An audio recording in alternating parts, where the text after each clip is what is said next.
Fala, audiência do Diário do Rio, estamos entrando no ar com mais uma entrevista especial da série que nós estamos fazendo com os pré-candidatos a uma série de cargos aí no Rio de Janeiro. Você sabe, as eleições só são em outubro, mas aqui no Diário do Rio a gente já começou, a gente já está no clima de eleição e hoje a gente recebe o professor Renato Batista, que é pré-candidato a deputado estadual pelo PSB, Partido Socialista Brasileiro. O Renato é técnico em administração, professor de geografia e pedagogo e nos deu aqui a honra de estar presente para bater um papo sobre educação, sobre saúde, enfim, tudo mais que é importante para o eleitor do Rio de Janeiro, para ele tomar sua decisão nas eleições de outubro, eleições que são extremamente importantes. Tudo bem, professor? Boa tarde. Tudo bem, Altair? Boa tarde. É uma grande alegria estar aqui, né, compartilhando com a população fluminense, né, do interior, de onde eu vim, né, e também da capital do Rio de Janeiro, né, inicialmente algumas ideias com relação, né, a algumas questões que estão relacionadas a esse cotidiano no estado do Rio de Janeiro. Então, espero que seja um momento muito legal, né? A gente ainda não tem a candidatura consolidada, estamos aqui somente, né, em um diálogo de uma possível candidatura que, né, irá se consolidar aí nas convenções que irão ocorrer no final de julho e início de agosto, né? Mas estamos aqui para refletir esse estado do Rio de Janeiro. Perfeitamente, professor. Bom, o pessoal que está acompanhando a gente, vocês podem observar que eu dei boa tarde para o professor, porque a gente está gravando aqui a entrevista à tarde, mas evidentemente você pode estar vendo à noite, de manhã, enfim, a internet tem dessas maravilhas, né, professor? A gente pode ver quando e onde a gente quiser.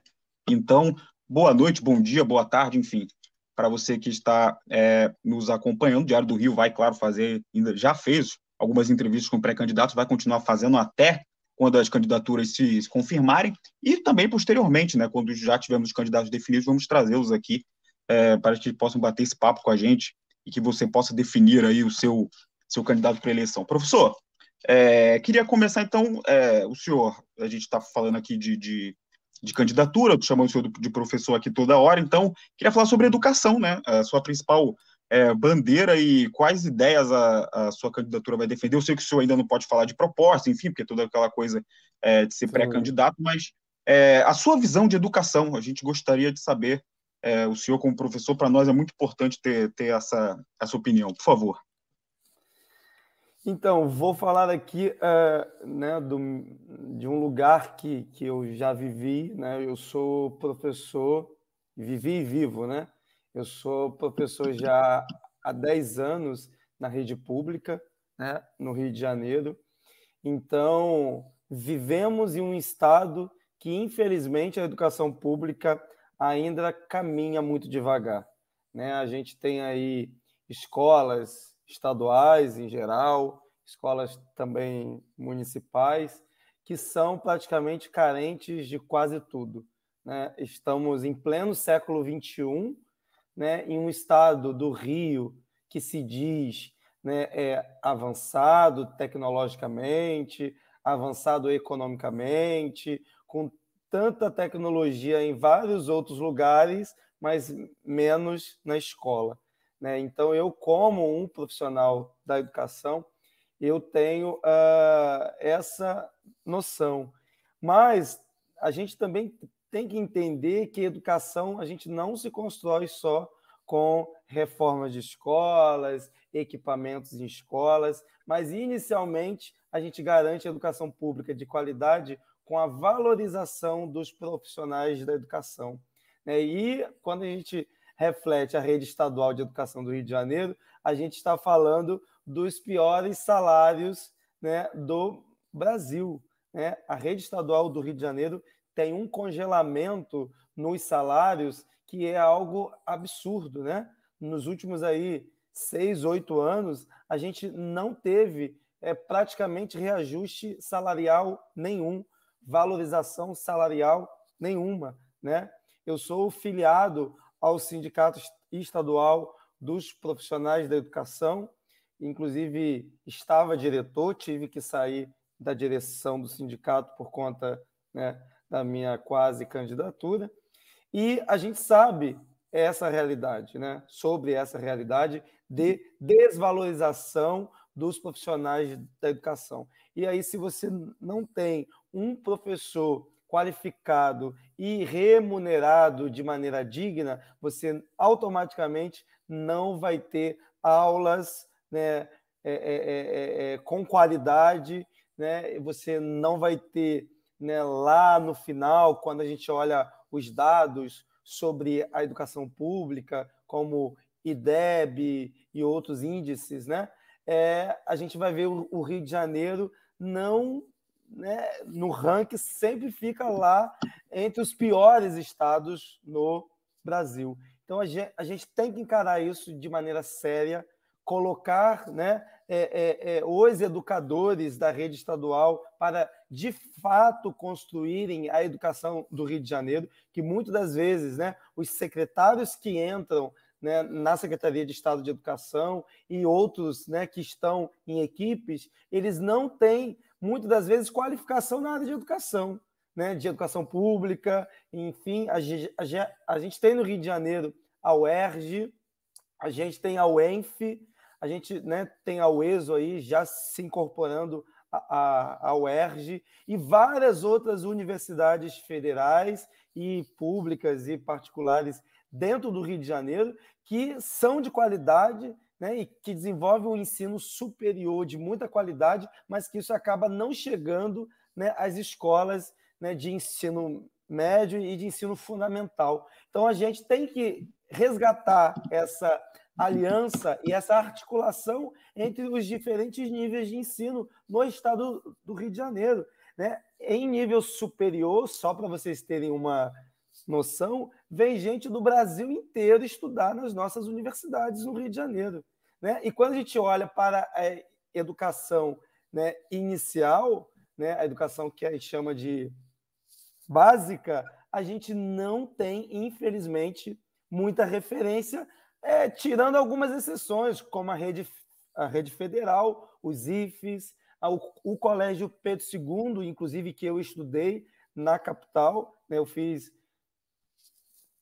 mestrado, né, no Colégio Pedro II, na cidade do Rio de Janeiro, que é uma escola de muita qualidade e que oferece um ensino que, de fato, vai garantir ao fluminense possibilidades de geração de renda, de entrar em um concurso público, de seguir a sua carreira com sucesso. Então, essas escolas, elas têm que transformar, né, a vida, inclusive e sobretudo da população que está, né, hoje sofrendo com muitas necessidades, né, nesse contexto econômico no qual estamos vivendo, né, de elevação da miséria, da exclusão, né, e é isso. Então a gente tem que se unir, né, se unir e garantir gente qualificada para poder conduzir a educação pública no estado do Rio de Janeiro. E, professor, falando de cargos, enfim, de forma efetiva aqui na entrevista, queria saber a opinião do senhor com relação ao quadro do Legislativo Fluminense de uma forma geral. O senhor acha que melhorou, piorou nos últimos anos? Como é que a gente está caminhando nessa questão? Na LERJ, no Rio de Janeiro, a gente tem direito, né, constituído lá, são 70 vagas, né? E para uma Assembleia Legislativa ela ser representativa, a gente tem que garantir em diferentes, né, entre essas diferentes cadeiras, representatividades da área da cultura, da área da educação, da área do serviço militar, né? Por que não? Né? Também de outras áreas, da cultura e etc. Então, eu entendo que, infelizmente, a Assembleia Legislativa do Rio de Janeiro ela não consegue, muitas das vezes, contribuir para o desenvolvimento do Estado do Rio de Janeiro. E aí, quando eu falo contribuir, né, com o desenvolvimento do Estado, eu estou falando de todo o Estado, que é uma outra dificuldade que eu vejo também, eu que sou do interior, eu nasci em Campos dos Goytacazes, vivo há 7 anos na região de Macaé, né, Conceição de Macabu, Carapebus, né, e tenho também a minha vida na capital. E muitas das vezes as discussões na LERJ, elas giram em torno somente da região metropolitana do Rio de Janeiro. E se a gente não entender que o estado do Rio de Janeiro não é só a região metropolitana, a gente nunca vai garantir um desenvolvimento, né, igualitário em todo o estado. E vamos viver essas realidades. Exemplo, a gente tem hoje uma questão seríssima no estado do Rio de Janeiro, que é o aumento da criminalidade no interior do Rio de Janeiro. Por quê? Muitas das vezes a política de segurança pública ela é concentrada na região metropolitana, que também não está legal, que a gente tem que estudar, né, essa realidade das nossas estratégias de segurança pública. O que a gente observa é uma fuga, né, da criminalidade para o interior, né, que antes, né, lá na década de 90, né, a gente tinha uma outra realidade. Então, a Assembleia Legislativa ela tem que ser plural, ela tem que ser diversa, né, e aí eu, né, ressalto aqui a minha outra, o outro viés, né, da minha candidatura, que é para além da educação, que é a questão LGBT, né, que no estado do Rio de Janeiro também, nos últimos anos, não vem sido tratada de maneira séria. Nós somos o estado aí que, né, mais assassina, né, LGBTs no Brasil. Isso é algo que está ligado à educação, à segurança pública, à saúde pública e a outros âmbitos da vida. Então, essa Assembleia Legislativa ela tem que se diversificar, né, ela tem que ser plural e ela tem que garantir, né, uma representatividade de todo o estado do Rio de Janeiro. Professor, agora, levando para o outro lado, assim, né, a gente falou dos parlamentares, enfim, mas como é que a gente faz para a população entender a importância de um quadro legislativo, assim como ela dá importância, entre aspas, né, porque muitas vezes não dá, para o quadro executivo, né? Como é que a gente faz entender que esses cargos são de vital importância para o nosso cotidiano, enfim, para toda a nossa vida na nossa cidade, no nosso estado? A escola, que é o lugar de onde eu venho, né, enquanto atuação profissional, ela tem essa grande missão, né, de levar essa discussão para as salas de aulas e fazer com que os alunos eles se tornem lá cidadãos adultos mais conscientes. Mas, infelizmente, a gente tem no Rio de Janeiro, em todo o Brasil, um analfabetismo político ainda muito grave, ainda muito intenso. Então, a gente tem esse desafio. E as redes sociais, né, e a internet, hoje, ela tem possibilitado aí o acesso a essas reflexões de maneira mais rápida. Mas a gente tem que encarar, sim, como uma coisa muito séria, porque não adianta elegermos um ótimo governador, né, se o governador não tiver uma Assembleia Legislativa, né, que vá contribuir. E aí eu não estou dizendo que temos que eleger uma Assembleia governista que diga amém, amém, amém ao governador, né, todas as vezes. A gente tem que ter uma Assembleia Legislativa que se utilize da criatividade para contribuir com o governador, né, e também para fiscalizar o governador, né, que é um grande desafio, né? A gente vê aí que as últimas assembleias legislativas, né, uma minoria ela se coloca à disposição para, de fato, fiscalizar o governo estadual, né? E aí a gente observa esses escândalos aí nos últimos anos, infelizmente, né, de um estado que tem ex-governadores envolvidos em muitos escândalos de corrupção por conta, às vezes, né, de muita morosidade da Assembleia Legislativa de intervir em muitas ocasiões. E, professor, como é que o senhor imagina que deva ser a posição de um deputado num cenário tão polarizado como a gente tem visto atualmente, ainda mais o senhor, que é do PSB, que está no centro da disputa no Rio, no Brasil, como é que um deputado deve se portar diante disso e articular para que, enfim, essa série de interesses seja voltada de fato para a população? Então, a gente está vivendo um momento muito difícil, né? Seja você da chamada classe média, seja você assalariado mínimo aí que ganha 1.000 e alguma coisa, seja você que recebe programa social, né? Como o antigo Bolsa Família. A gente vive um momento muito complexo onde a gente tem que enxergar politicamente aquilo que nos une.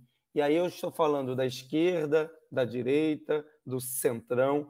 A gente tem que fazer esse exercício e, nesse caso, a organização política em que eu estou, que é o Partido Socialista Brasileiro, a gente tem realizado esse exercício, né? Tanto que estamos na chapa aí, né, que vai se consolidar futuramente junto com Lula, né, para a gente poder incorporar, né, nessas futuras candidaturas esse diálogo, porque se a gente não dialogar com o diferente, se a gente não enxergar aquilo que nos une, nós vamos entrar em situações muito piores daqui nós estamos, né? E aí a gente vê né, o valor da comida aumentando de maneira assustadora, o valor do combustível aumentando né, de maneira muito assustadora junto, né? E a gente tem essa questão da sobrevivência, né? Não só dos que são, né, da elite, que ainda é muito controladora ainda da política brasileira, mas a gente tem que garantir qualidade de vida para todos. E garantir qualidade de vida nesse momento em que a população brasileira cai cada vez mais na linha da miséria, né, é algo muito sério e a gente não pode ficar, né, enxergando só aquilo que nos divide, porque senão a gente vai ficar nesse fla-flu, né, e não iremos resolver as questões emergenciais da população fluminense e da população brasileira. Então, esse exercício. Agora, quando a gente fala de extrema-direita, aí a reflexão, infelizmente, tem que ser outra, porque lá na extrema-direita a gente tem alguns indivíduos que não querem dialogar, né, que não querem enxergar o que une, e aí, né, é algo, infelizmente, impossível de se realizar algum tipo de aliança, de diálogo, de conversa, de acordo. Então, nesse momento, é defendermos a democracia. E essa democracia é composta por partidos comunistas, por partidos neoliberais, por partidos que defendem o capitalismo, né? Então, esse é o nosso momento. É um momento de dialogar com calma, com seriedade, entendendo que a população está sofrendo com necessidades, né, de sobrevivência, né? Vamos dizer assim. E, professor, o senhor tinha abordado a questão LGBTQIA+, que é uma das suas bandeiras de candidatura, enfim, de pré-candidatura. O senhor fala abertamente nas suas redes sociais que a sua orientação sexual é de bissexual. E eu queria saber do senhor como é que o senhor tem enxergado as questões, as pautas LGBTQI nos últimos anos. A gente tem avançado, de fato, nisso. Claro que a gente tem tido mais discussões, a gente tem tido, né, mais holofote jogado sobre esse tema, né? E do cenário, de uma forma como um todo, como é que o senhor avalia a questão LGBTQI no Brasil e no Rio de Janeiro, especialmente? Hoje, a minha orientação, eu digo que hoje eu sou gay, né? Eu me relaciono, né, como um ser humano gay, mas eu entendo que a orientação sexual ela vai circulando lá, igual ela gira, vamos dizer assim, igual uma bússola. E pode ser que futuramente eu esteja em uma outra orientação, vamos dizer assim.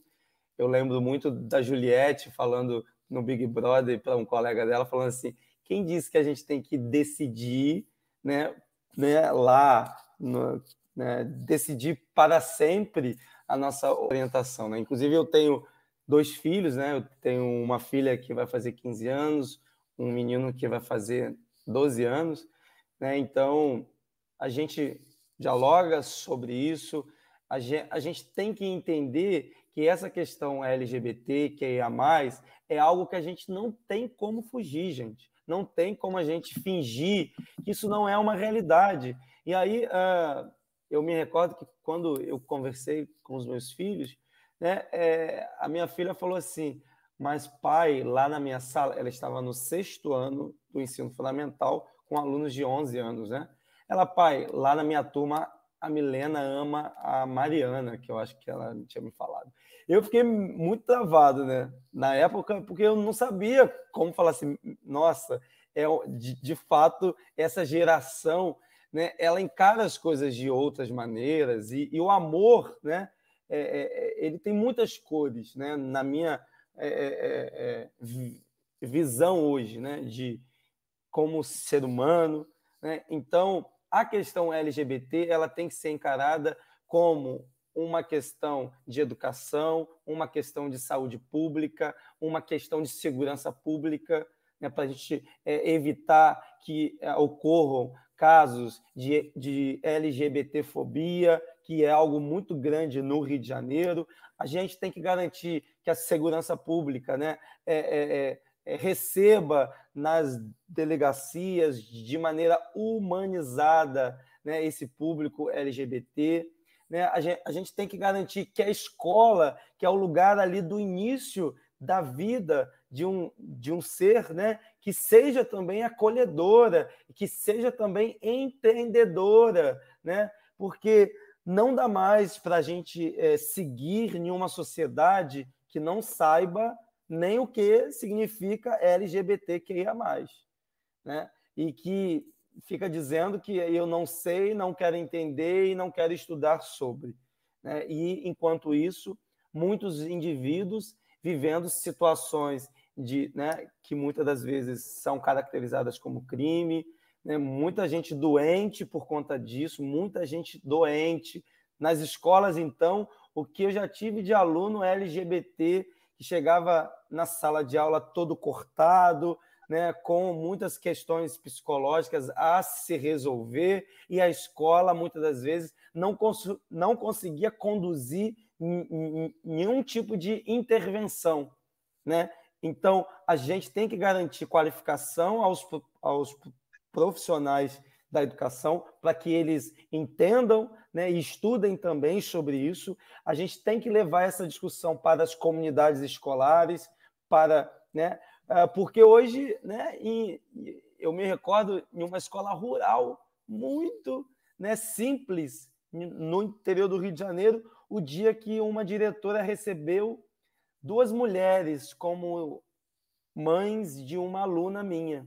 E foi um desespero. A direção não sabia como se comportar e a gente via nitidamente, né, uma discriminação por conta de uma ignorância, né, muitas das vezes por não entender ou não quererem entender, né, que hoje a gente tem grupos, né, que a gente considera aí, né, como os responsáveis dos alunos, que às vezes são 2 homens, 2 mulheres, né, ou às vezes é uma mãe que é trans, né, ou uma mãe que é travesti. Né? Então, a escola tem que estar organizada, né, tem que estar qualificada para entender, e não só entender isso numa questão, porque a gente tem que receber e acolher de maneira humanizada. A gente tem hoje no Brasil algumas leis que garantem, por exemplo, o nome social dos alunos no diário, os alunos que estão, os alunos trans, por exemplo, os maiores de idade, eles resolvem e a escola já inclui, né, no diário escolar. E a gente tem o caso dos alunos menores, que são acompanhados pelos seus responsáveis, que eles que registram isso na unidade escolar. E a gente vê, né, que, infelizmente, a gente vê colega de trabalho em sala de aula que ri, às vezes, ao chamado nome social do aluno, né? Isso cria constrangimento, né? Isso é uma maneira, inclusive, né, de discriminar, e a gente não deve aceitar isso, porque temos que partir, né, refletindo essa questão na perspectiva dos direitos humanos, né, dos direitos de cada indivíduo de ser aquilo que eles quiserem ser em um Estado democrático e de direitos, né, para a gente poder garantir qualidade de vida, garantir a alegria, felicidade, né, na sobrevivência de todos, né, dentro desse Estado do Rio de Janeiro e dentro também desse nosso território nacional. E só para concluir, eu tenho acompanhado, eu participei de uma audiência pública na LERJ sobre essa questão da LGBTfobia no Rio de Janeiro, e a gente vê assim, que ao longo do Estado do Rio de Janeiro, a gente tem núcleos, né, de uma ação chamada Rio Sem LGBTfobia, né? Mas que na capital, na região metropolitana, eles até conseguem atuar com mais, né, são mais incisivos, né, em estarem dialogando com os diferentes setores da sociedade, né? Eles atuam na área de saúde pública, orientam e acompanham, né, os indivíduos que estão, né, necessitando de atendimento no SUS e etc. Mas no interior do Rio de Janeiro isso ainda é muito tímido, né? E aí, às vezes, é um núcleo responsável por muitos municípios e acaba que as políticas públicas não chegam, né, a todos os LGBTQIA+, né, em todos os municípios, em todos os 92 municípios do estado do Rio de Janeiro. Então, a gente, né, de certa maneira, avançou, não avançamos, infelizmente, por causa das políticas, né? Desculpa, não por causa dos políticos, porque a maioria das nossas vitórias na área LGBTQIA+, ela veio da justiça brasileira. O casamento, inclusive homoafetivo, foi uma vitória jurídica, infelizmente. Infelizmente. Então, a gente tem que garantir essa representatividade na LERJ, né, no Congresso, né, de candidaturas LGBTs, que ia mais, para a gente poder avançar ainda mais com essa discussão. Professor, assim como o senhor se diz assumidamente gay, o senhor também tem o catolicismo como religião. E a gente sabe que Como é que faz para equilibrar, né, esses conceitos, né, que vira e mexe estão em constante conflito, né? Sim. Eu sou cristão católico desde criança, né? Desde o dia, com um ano e alguma coisa, que a minha avó que me criou, né? Ela criou 9, eu fui o 10º filho. Eu fui criado em uma igreja, né, católica. Então lá eu cresci, fui líder de grupo de oração, de grupo jovem, participei da renovação carismática católica, enfim, e fui muito realizei muitas coisas, né, dentro da Igreja Católica. Hoje eu sou um fiel que frequento as missas, vou em alguns encontros assim, né, junto, mas hoje eu entendo que também a Igreja ela está na nossa casa, ela está no nosso coração. O nosso coração é uma igreja, e aí eu posso também rezar em casa, né, e realizar esse religare, que é a religião, em outros lugares. Mas eu amo a igreja no qual eu ajudei já a construir, e quando eu falo de ajudar a construir, é porque lá na minha igreja católica a gente realizava ações para realmente construir a igreja, né, na sua infraestrutura. Então, hoje, existe essa dicotomia, na cabeça de muita gente é algo contraditório, mas eu não tenho como fugir de quem eu sou hoje, né? Inclusive, eu estou acompanhando 2 lideranças católicas, cantores católicos, um é de São Paulo e outro é do Rio de Janeiro, que historicamente eles sempre cantaram em diferentes lugares da Igreja Católica e hoje estão sofrendo LGBTfobia nas redes sociais por terem assumido a sua homossexualidade. Né? Então, assim, o que mudou, né, entre, né, aquele momento que eles não tinham, né, como, ou não tinham coragem, ou não tinham saúde para poder assumir a sua sexualidade, e o que mudou, né? Continuam sendo seres humanos, cantores, né, talentosíssimos e que nos ajudam a rezar e que nos ajudam a nos ligar a Deus, né? Então, a gente tem que colocar o amor acima de qualquer coisa, né? E esse amor é algo que Jesus Cristo, né, ele tanto defendeu, que é o que tanto está escrito, né, nos livros cristãos, e que muitos cristãos, infelizmente, esquecem disso, né? A gente tem hoje alguns movimentos dentro da Igreja Católica, né? Não oficiais da Igreja Católica, mas fiéis, corajosos, LGBTs, que estão criando grupos, né, como uma maneira de realizar uma corrente, né, de diálogo, inclusive, para a gente poder avançar em algumas questões dentro da Igreja Católica. E aí eu tenho total, vamos dizer, total maturidade de entender que há algumas limitações. Eu acho que, né, eu, por exemplo, não sou extremista de entender que iremos conseguir mudar coisas dentro do dogma da Igreja Católica ou de qualquer outra igreja, né? A gente tem culturalmente, socialmente, coisas consolidadas, construídas, e que, infelizmente, a gente não vai conseguir mudar, mas que nós não, né, devemos mais aceitar a discriminação com LGBTs dentro de igrejas. Não dá mais, gente, porque estamos vivendo em uma sociedade que está avançando, né, que está se renovando, né, e que está amadurecendo, e a igreja não está isolada do mundo. A igreja, ela não é algo que está numa ilha. A igreja está dentro do mundo.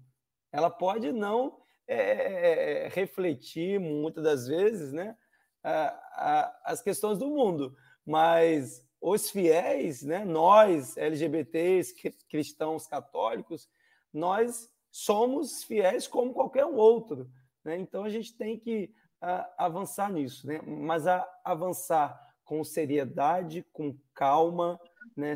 Na minha opinião, sem extremismos e com respeito àqueles que se colocam muitas das vezes como conservadores. Eu tenho tido esse exercício, porque geralmente com conservadores, nós que somos muito não conservadores, a gente tem vontade de logo se irritar, né? Mas a gente tem que também se colocar no lugar do outro, na história do outro, nas origens do outro, né? E, por exemplo, a minha avó hoje não é viva mais, né? Ela faleceu em 2010. Ela estaria, talvez, assim, querendo me entender, querendo refletir junto comigo essas mudanças, por exemplo, na minha orientação e nesse acolhimento da igreja. Mas eu tenho certeza que de onde ela estiver, ela com certeza ela é a favor dessa humanização, né, do acolhimento desse público LGBT dentro das igrejas, defendendo aquilo que Jesus Cristo, né, sempre disse, né, amar o outro como a si mesmo. Perfeito, professor. Eu queria mudar aqui os rumos da prosa rapidinho para a gente falar de pandemia, né? Afinal de contas, a pandemia afetou e muito a educação, que é uma das principais bandeiras da sua pré-candidatura, enfim. Então, professor, assim, como é que o senhor já deu uma pincelada no cenário caótico da educação no Brasil, sobretudo no Rio de Janeiro, mas como é que ficou isso na pandemia e como é que a gente projeta esse pós-pandemia, assim, digamos assim, para a educação, tendo em vista que a gente já tem uma defasagem histórica, se a gente for falar de instituições particulares, instituições públicas, e isso certamente, esse abismo certamente aumentou durante a pandemia. Como é que a gente vai resolver isso? Como é que o senhor entende essa defasagem ainda maior com a pandemia?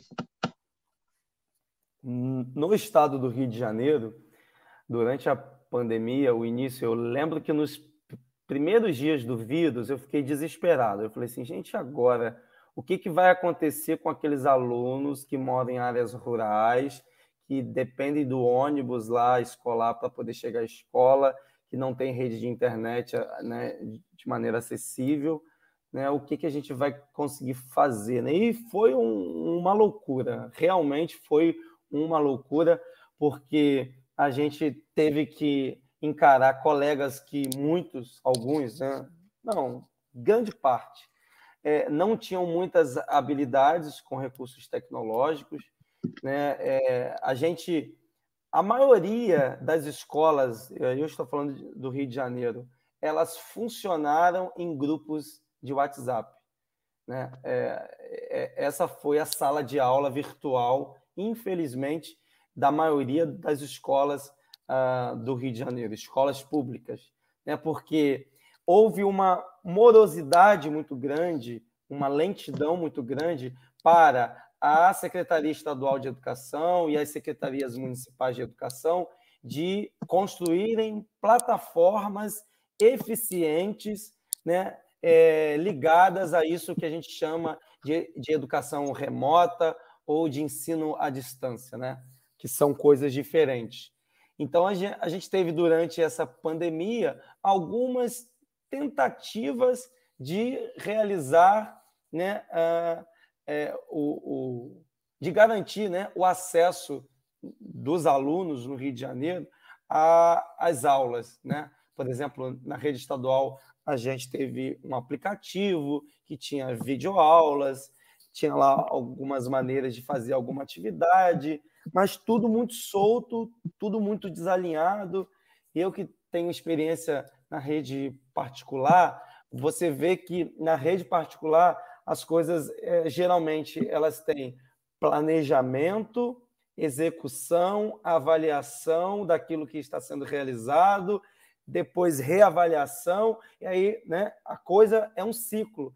Infelizmente, na rede estadual de educação e em muitos municípios, as coisas não têm muito planejamento, as coisas são feitas de uma hora para outra, inventam-se aplicativos, site de não sei do que, daqui a pouco aquilo não funciona, e aí eles inventam uma outra coisa. E aí vão inventando coisas e mais coisas, e não há um acompanhamento das políticas públicas educacionais. É por isso que eu falo que conduzir educação é algo muito sério, é algo que você tem que estar alinhado, sim, às universidades, à ciência, aos estudos científicos, porque a gente está falando de algo que tem a ver com seres humanos, que aí envolve psicologia, que envolve pedagogia, que envolve, né, diferentes outros conhecimentos, né, que estão direcionados a isso que a gente chama de educação. E realizar educação de qualidade hoje, nesse mundo altamente globalizado, tecnológico, é algo muito desafiador. E eu tenho 32 anos, tenho 10 anos de sala de aula, né? E aquilo que eu estudei lá na minha graduação, no Instituto Federal Fluminense, em Campos, né? Quanta coisa mudou até hoje, né? Então, a escola ela acaba, né, refletindo essas transformações, né, da sociedade globalizada, tecnológica, e é muito triste, por exemplo, você chegar numa escola pública no Rio de Janeiro e você ter dificuldade de tirar xerox de avaliação, de você ter dificuldade de ligar um data show, algo que é algo tão acessível em diferentes outros setores, né, da sociedade. A gente costuma dizer que a escola brasileira ela é tão né, não há de fato investimento em educação no Brasil para a gente poder garantir uma educação de qualidade, porque um exemplo e inventaram o data show. Até o data show chegar à escola, já inventaram outro recurso tecnológico. Exemplo, hoje a gente tem salas de aula 3D, 4D, que você consegue dar uma aula de geografia, que é a minha disciplina, realizando um trabalho dos alunos ali, numa aula de clima, por exemplo, eles, né, terem ali visualizações e trabalhando os outros sentidos, né, você trabalhar com a tecnologia. Eu ganhei uma premiação da LERJ em 2019, eu fui premiado com o diploma Paulo Freire, né, de Educação Pública no Rio de Janeiro, por ter realizado em sala de aula, numa escola que não tinha muita tecnologia. Eu levei da minha casa o tablet, o celular, o cubo que eu construí, né, e a gente trabalhou com a tecnologia da realidade aumentada, que os alunos visualizavam, né, em um cubo o sistema solar, e a gente ia estudando isso, né, utilizando o celular.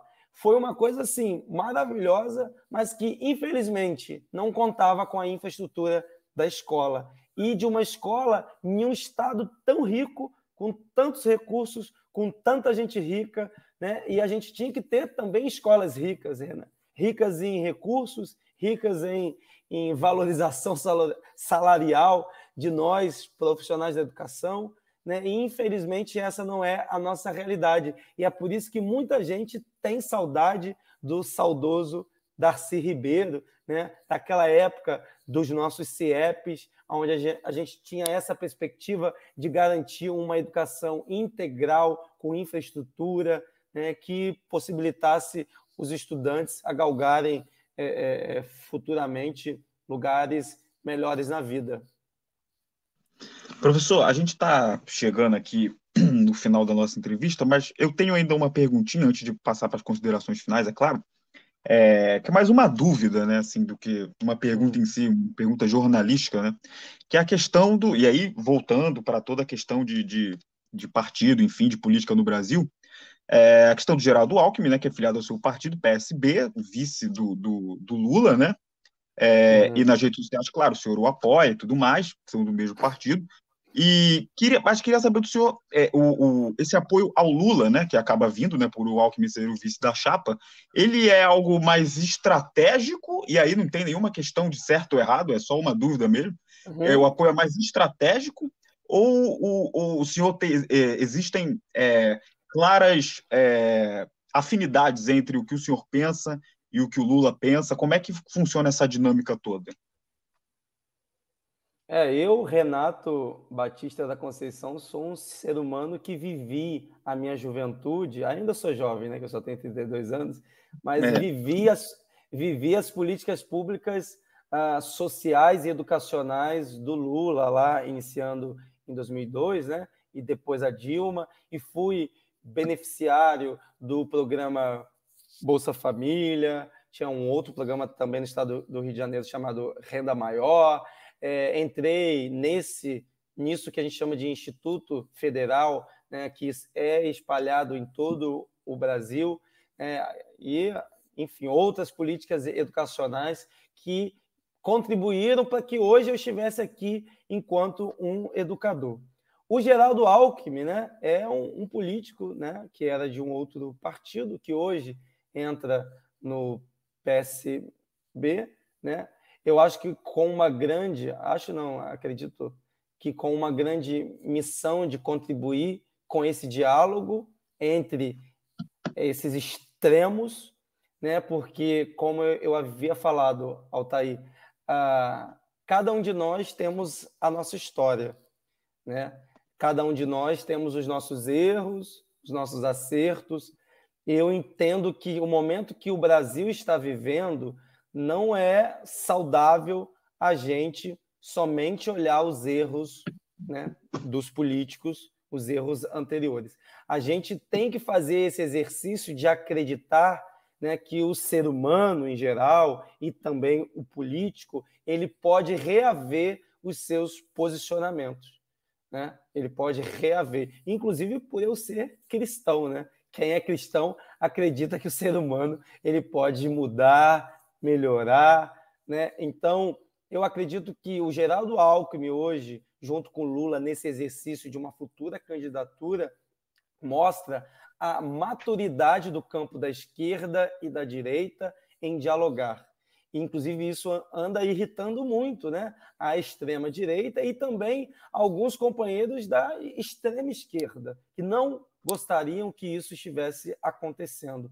Mas, repito, tem muita gente passando fome no Brasil.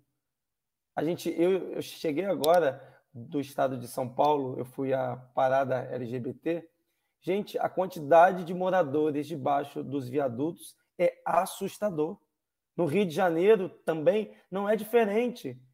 Então, que Brasil a gente vai querer construir de maneira diferente do que a gente está vendo aí, se a gente ficar somente enxergando, né, que fulano falou isso dos professores, que o fulano fez isso contra os professores, né? Eu acho que a gente tem que também ter essa conversa direta, né? Ó, companheiro, vamos lá reaver aquilo que você já realizou, né? Mas sem deixar de entender que o momento político atual é de enxergar aquilo que nos une, que é a democracia e que é a sobrevivência de muitos brasileiros que estão necessitando de políticas econômicas sérias, de políticas econômicas sociais, de educação sérias, para a gente poder garantir qualidade de vida aos seres humanos que estão sofrendo com esse atual governo que tem aí rejeitado, né, essa realidade cruel no qual muitos brasileiros estão vivendo, né, catando lixo para comer, né, resto de comida, né? Então a gente não pode viver nesse Brasil que é uma das maiores economias do mundo com tanta miséria. A gente tinha avançado tanto, né, na diminuição da miséria, tínhamos saído, né, da cartografia, do mapa da miséria da ONU, e agora a gente retorna de maneira assustadora, né, de certa maneira, destruindo todos os avanços que nós tivemos nos últimos 13, 14 anos. Né? Então, é um momento muito sério, e é um momento da gente dialogar com todos. E não só o Lula tem feito isso, o Alckmin também, o nosso companheiro Marcelo Freixo, né, tem realizado esse exercício, o nosso futuro também candidato ao Senado, o Alessandro Molon, que é o dirigente hoje do PSB no Rio de Janeiro, é um cara que também veio da escola, né? Ele é um educador, é um defensor da educação pública, da saúde pública e de outros âmbitos também, né, da vida.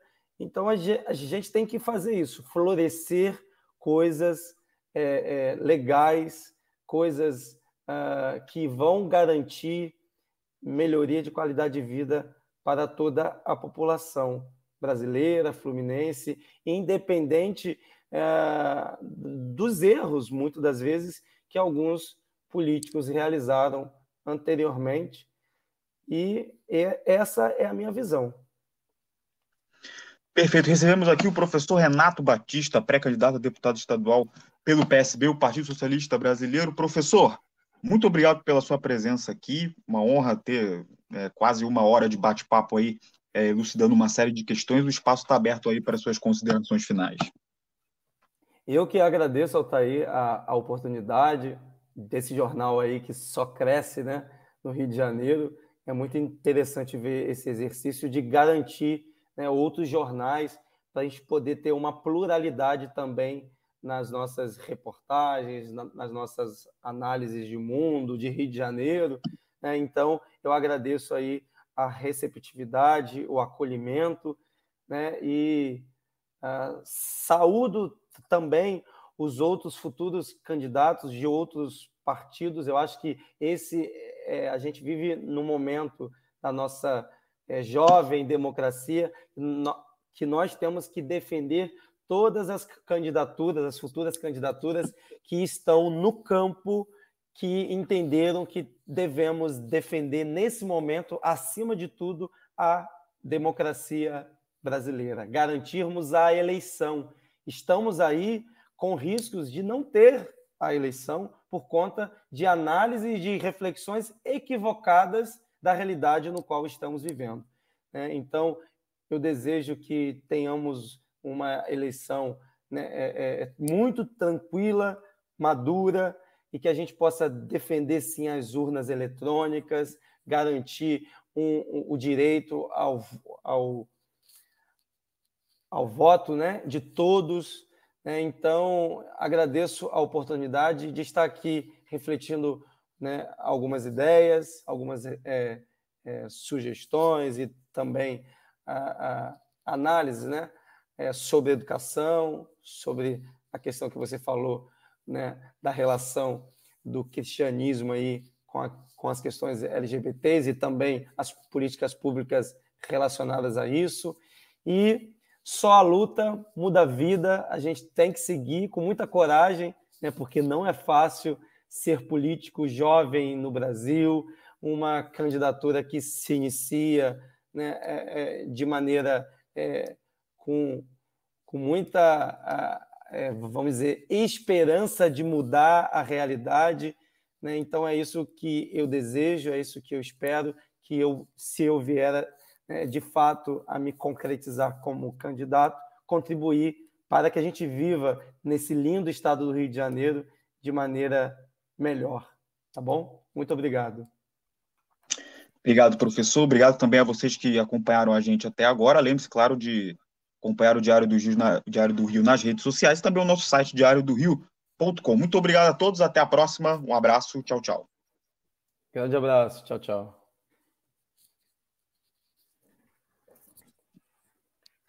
É isso, professor. Muito obrigado. Mais uma vez, pedir desculpas. Valeu, aí por Altair.